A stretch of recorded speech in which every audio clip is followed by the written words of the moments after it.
High বন্ধুরা, good afternoon. দেখো আজ আমি পাবদা মাছের ভাজা করব। এবারও একটু ভালো লাগে না একঘেয়ে খাবার খেতে, সেই জন্য আমি কি করেছি, একটা ব্যাটার বানিয়েছি।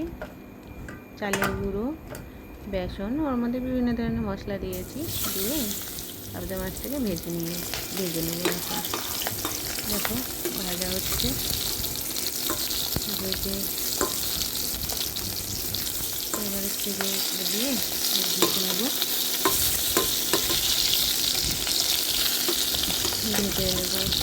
ভাজা হচ্ছে, খেতে কিন্তু খুব টেস্টি লাগবে।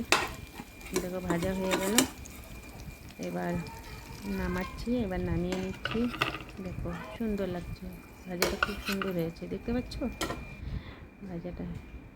ভাজাটা নামিয়ে নেওয়ার পরে ওর মধ্যে একটু টমেটো কেচাপ দিলাম, সস দিয়ে তারপর পরিবেশন করব এবং নিজেও খাবো।